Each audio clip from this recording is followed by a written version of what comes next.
जैसे कहीं सफ़र करना है तो आपका आईडी आपके पास होना जरूरी है।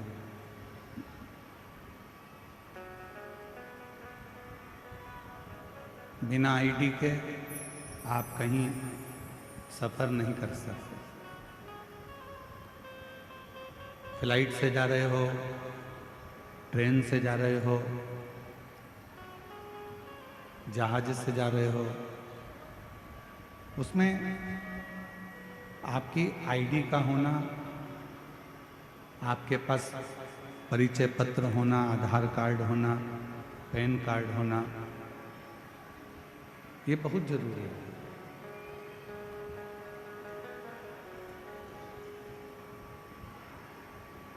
जैसे कहीं लंबा सफ़र करने के लिए जा रहे हो तो परिचय पत्र का होना जरूरी होता है, उसी तरह जब इस संसार सागर से प्राण त्यागते हो, शरीर छोड़ते हो, तो उस परमात्मा का नाम होना भी बहुत जरूरी होता है। उस ईश्वर का नाम होना जरूरी है। और जब तक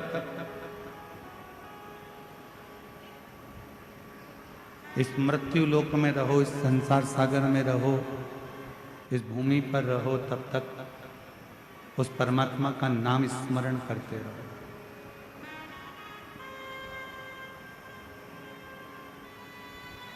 शिव महापुराण की कथा कहती है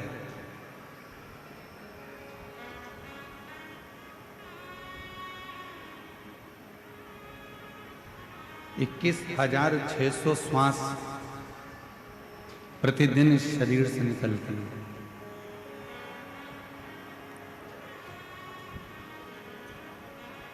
और 21,600 श्वास प्रतिदिन इस शरीर से निकलती है।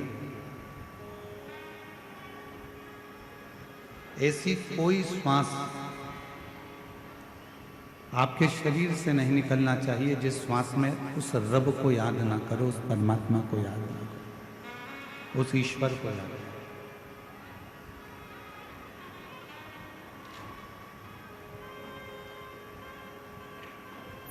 क्यों? ना जाने कौन सी श्वास 21,600 श्वास में से वो कौन सी श्वास होगी जो आखिरी होगी, ये किसको मालूम।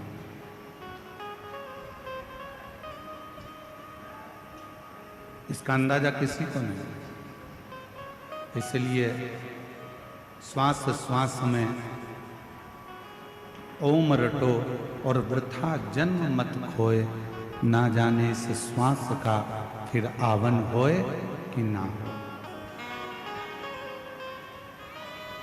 इस मानव के देह में, मनुष्य के शरीर में जो 21,600 श्वास रोज प्रतिदिन निकल रही है, 21,600 श्वास रोज चल रही है, 21,600 श्वास जो प्रतिदिन निकल रही है, उन 21,600 श्वास में प्रतिदिन परमात्मा के नाम का स्मरण होना चाहिए। प्रतिदिन।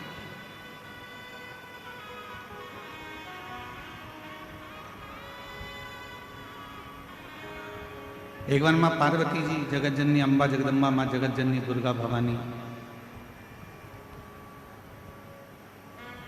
कैलाश पर्वत से भ्रमण करती करती मृत्युलोक में काशी में पहुंच गई।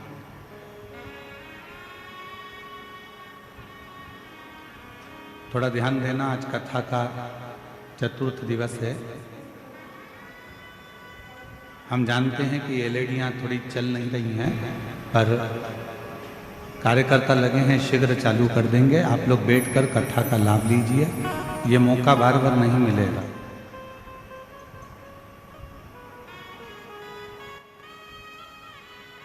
आज कथा की शिवरात्रि भी है, साथ में मार्गशीर्ष मास का आद्रा नक्षत्र भी है, और इस कबीर धाम में, कवर्धा नगर में ये पवित्र शिव महापुराण की कथा छत्तीसगढ़ में चल रही है। ये आपका सौभाग्य और हमारा सौभाग्य।